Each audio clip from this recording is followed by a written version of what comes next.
What's up, guys? I'm Anthony. And I'm Christian. Welcome to the new and improved news. Made now with care and love for your enjoyment. Hey, Christian, you know what got approved this year? Oh yeah, homecoming's been approved this year. That's right, and we got some insider information on all of it from our lovely reporter, Tori Goodman. Take it away, Tori. This year we have a homecoming. Many of you are familiar with this extravagant event and counting down the days. But homecoming is going to be a little different. We have the head of student council, Mr. Santiago, with some inside information. So, how is homecoming approved? So homecoming approved is through a process between myself, our student council body, including our officers and reps, and then I take that information from our students, bring that to our administration. From that point on, we go ahead and collaborate and come up with the best decision. What are the requirements for this year's homecoming? Yep, great question. So there's three big ones. So number one, you have to have at least a 2.0 GPA. Number two, you need to have at least 80% or better attendance. And then number three, you can't have certain high-level referrals. So if you have questions about that kind of stuff, you can see myself or your administrator. Has a theme been chosen yet, and do you know when tickets will be sold? Yes. So the theme this year is going to be fairy tales. So the fairy tale theme will be mainly seen throughout our parade float, which will be right before the homecoming game, about a couple days before. We'll let you know the specific date. And then, what was your second question? I'm sorry. When will tickets be sold? Tickets will start being sold later this week. Okay. Our next inside source is Senior Brooke Baldus with their student perspective of homecoming. How was homecoming approved? Student council brought all of our ideas together. We came up with kind of an idea for what we wanted, and then Dr. Stanley approved them. What are the requirements to attend? This year, I believe you have to have not too many absences. You can't have below a certain GPA, just things like that. Is there a theme chosen yet? Yes, we chose fairy tale theme. What activities should students expect this year? This year, we get to do a lot more. There's going to be a parade, there's going to be homecoming corps, a football game, and then the dance itself. What are you most excited for? I'm really excited for probably just the dance as a whole because we didn't get to have one last year, so I think it's going to be really fun. How was homecoming approved? Student council brought all of our ideas together. We came up with kind of an idea for what we wanted, and then Dr. Stanley approved them. What are the requirements to attend? This year, I believe you have to have not too many absences. You can't have below a certain GPA, just things like that. Is there a theme chosen yet? Yes, we chose fairy tale theme. What activities should students expect this year?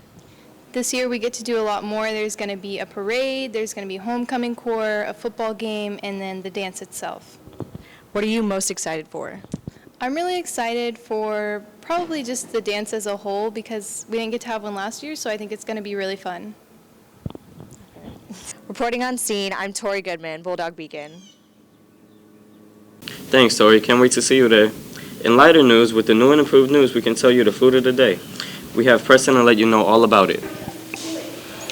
Good morning, Bulldogs. Today's lunch will consist of chicken tacos, cheese or pepperoni pizza, and PB&Js. Next week, you can look forward to starting off with chef salad, more pizza, or garlic bread.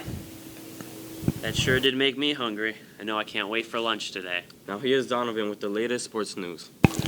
Coach Carroll has been running the ZHS Bulldog football program through some extraordinary times these past few seasons. We sat down with Coach Carroll for an interview, and we talked about how this season is going and why he wanted to become a coach for our Bulldogs. So what made you want to become a coach?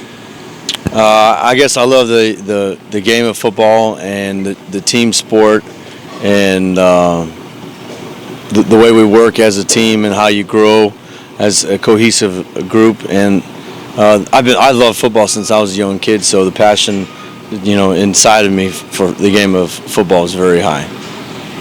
And how would you describe your coaching style during a game?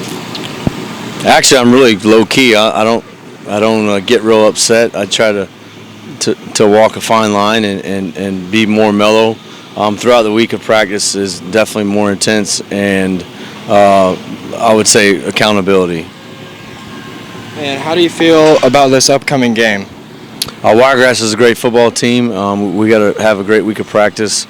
preparation is key, and to know our opponent, and hopefully 11 o'clock on Friday night that we'll win the football game. And since your previous game, what are you stressing about the most during the upcoming practices? I think we just got to make sure and be able to protect the quarterback, not take negative plays, and always move in the direction to where when it's third down, we were able to overcome that third down and move the sticks or the chains. And what are some things that you're looking out from your opponent?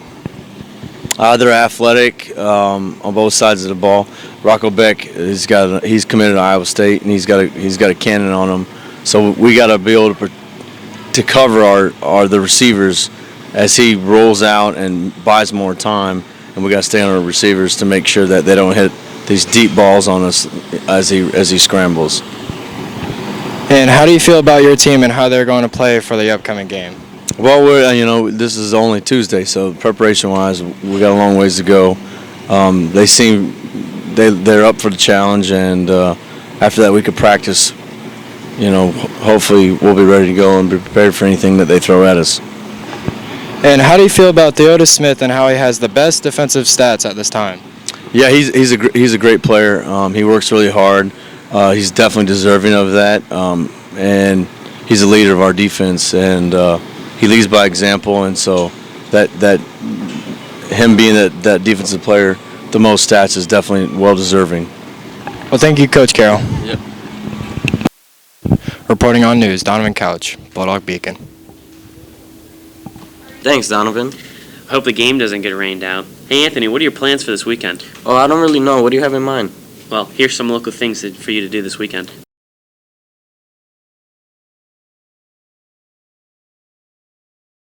That's all the time we have. Make sure you tune in next week. That's all, folks. Have a great day, Bulldogs.